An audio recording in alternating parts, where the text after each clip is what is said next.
Hi everybody, this is Charlize Nocty Girl here to share my passion for Leica and anything camera related. So a lot of people have been asking me what film and body they should get for their first Leica. I know the Leica system is not cheap and I totally understand people wanting to get the most out of their investment. But this is not a simple suggestion. Photography, just like anything creative, is so subjective.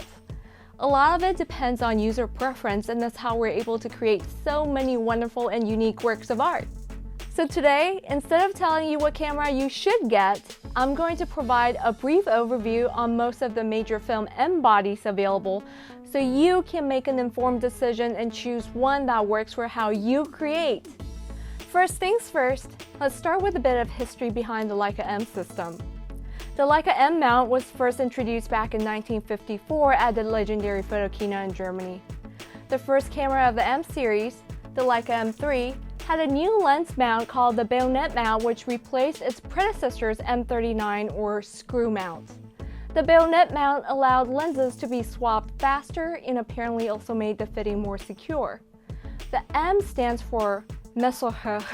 Oh god, I hope I didn't butcher that word, which simply means rangefinder in German. Why did Leica name their first camera in the series M3? Apparently, the 3 means 3 viewfinder frameline options, which were 50mm, 90mm, and 135mm. All Leica M film cameras take only 35mm film, allow manual focus only, and have a maximum shutter speed at 1/1000th of a second. Starting with the M5, which was the first M camera with a hot shoe, to the newer models, the flash sync is at 50th of a second.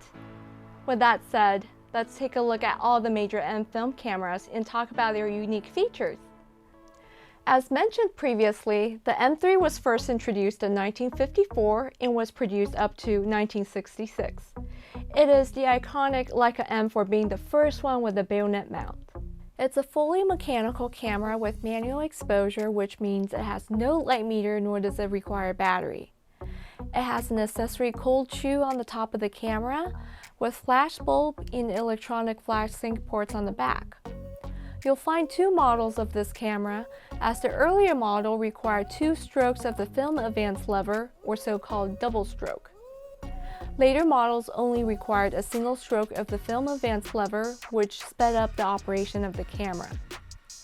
The M3 is considered 50mm shooters' favorite due to the 0.91 viewfinder magnification. The one slight inconvenience, in my opinion, about this camera is that the film loading requires a separate take-up spool, which could take a bit longer to load. But hey, if you're shooting film, you have all the time in the world, right? Moving on to the M2. The M2 was produced between 1957 to 1968 and was considered to be a more affordable and simplified version of the M3.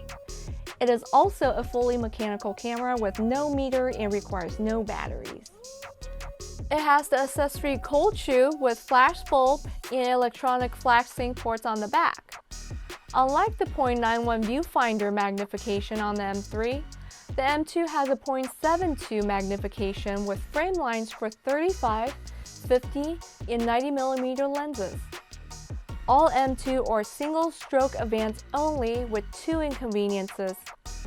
It still requires that separate take-up spool for film loading, and the frame counter now needs to be reset to 0 after loading the film. Now the M1. If you're looking to purchase an M film body, chances are you're probably not looking for the M1. And why do I say that? Produced between 1959 to 1964, the M1 was actually a simplified M2 intended to be used for medical and scientific work. In fact, it doesn't even have a rangefinder, so technically it's not considered a rangefinder camera. It was designed to be used with a VisiFlex that will turn it into a single lens reflex camera. Next we have the M4. The M4 was produced between 1964 to 1975. As the direct successor of the M3 and the M2, it is also a fully mechanical camera with no light meter and requires no batteries for operation. It has the accessory cold shoe with flash bulb and electronic flash sync ports on the back. It now features paired frame lines for 35 and 135mm lenses which means you can see both simultaneously, as well as standalone frame lines for 50mm and 90mm lenses. It has a 0.72 viewfinder magnification, and the frame counter resets after each film reloading. Now, there were a few modifications introduced in the M4 that were important to the history of the M series cameras. First, the film advance lever, the self-timer, and the frame selection levers are all slightly different from previous models. They're slightly bigger to make them easier to switch with your fingers. The film rewind knob that was on the M3 is now a crank, as you can see here. Also, the M4 uses a faster film loading system that no longer requires a separate take-up spool. And here comes a game changer! Produced between 1971 to 1975, the M5 featured a few firsts in the M system. It now has a hot shoe as well as a built-in light meter. With that said, the light meter does require a battery to work. Metering is TTL or through the lens, and the viewfinder has a 0.72 magnification. Possible frame lines for this camera are 35 and 135mm paired, 50mm and 90mm, just like the M4. It has vertical strap lugs so the camera can hang around your neck vertically, and it has the largest shutter speed dial across the entire M system. Also, the film rewind crank is now hidden on the bottom of the camera. The camera is slightly larger all around and heavier than previous models. Unfortunately, this camera was short-lived as Leica started focusing on the R system during this time. The M4-2 was produced between 1978 to 1980, and it was a turning point for Leica. As sales for the M5 were very disappointing, the company decided to return to the M4 with cost-cutting as a major consideration. Production was moved to Canada with a streamlined production process that reduced manufacturing cost. The traditionally engraved Leica script was now stamped, and the self-timer and light meter were removed on this model, though a hot shoe and motor drive were added. Possible frame lines on this camera remained the same as the M4 with 35 and 135mm paired, 50mm and 90mm, and the viewfinder still has the same 0.72 magnification. The majority of the M4-2 bodies were black chrome, though silver chrome was an option as well. Next up, we have the M4-P, which was produced between 1980 to 1987. The M4-P is pretty much the same as the M4-2, though it introduced us to the now standard frame line pairs of 28 and 90mm, 35 and 135mm, and 50 and 75mm. The viewfinder still has that 0.72 magnification, and the majority of this model were produced in black chrome. And now here comes the M6. The M6 was produced between 1984 to 2002, and it's essentially an M4-P with TTL metering. There were two types produced in this model, the M6 Classic and the M6 TTL. The TTL differs in its increased use of electronics, though both types remain fully mechanical and the battery is only needed for the light meter. Possible frame line pairs are the now standard 28 and 90mm, 35 and 135mm, and 50 and 75mm. The viewfinder magnification is 0.72 in the Classic model, though 0.58 and 0.85 became available in other variants. There are a ton of special editions produced for the M6 as it was and still is a very popular model. So if you're looking for a special collector M film camera, the M6 could be a good starting point. Next, we have the M7. The M7 was produced between 2002 and 2018, and it continued the integration of electronics in the M6 by adding the aperture priority mode. The shutter is now electronic, which makes it quieter and more accurate. This also means the camera now depends on the battery for operation, though it does have two fallback speeds of 60th of a second and 1/25th of a second, which can be mechanically controlled if the battery dies. The shutter release is also redesigned with two distinct levels of pressure. The half press locks the exposure reading, and the full press fires the shutter.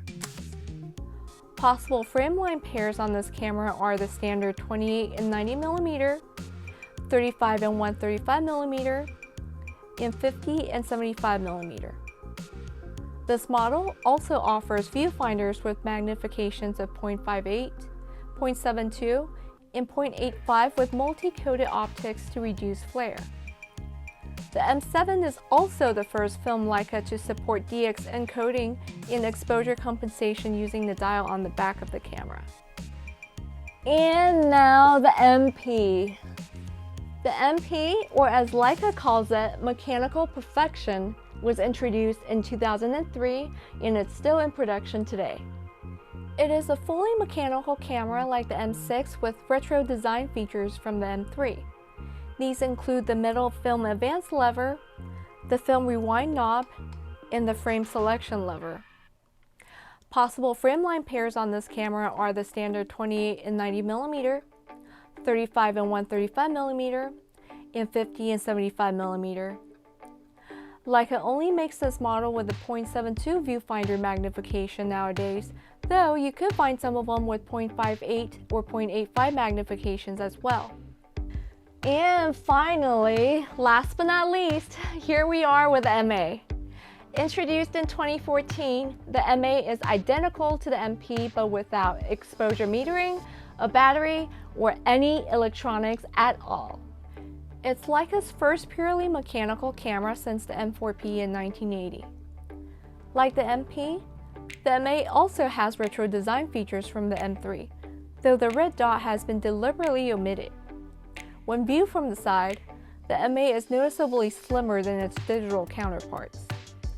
The stripped-down features of the M-A allows the photographer full manual control of all the settings without automation. The ISO dial on the back is also decorative and services only as a reminder. Possible frame line pairs on this camera are the standard 28 and 90mm, 35 and 135mm, and 50 and 75mm, and the viewfinder is only available in the 0.72 magnification. Whew! Wow! And there you have it! That's all the major M film bodies out there. I know it's a lot of information, but I hope this provided a good, relatively quick overview of the Leica M film series cameras. Alrighty, I know you've been way knocked up today and I'm really knocked out. Don't forget to like this video and subscribe to my channel. Thank you for watching and I'll see you next time. Bye! Messuher. Messuher. Messuher? Well, let me just look this up. Messuher. Messuher. Messuher. Messuher. Messuher. Messuher. Messuher. Messuher. The bayonet mount allowed lenses to be swapped faster and apparently also made the fitting more secure. The M stands for Messuher.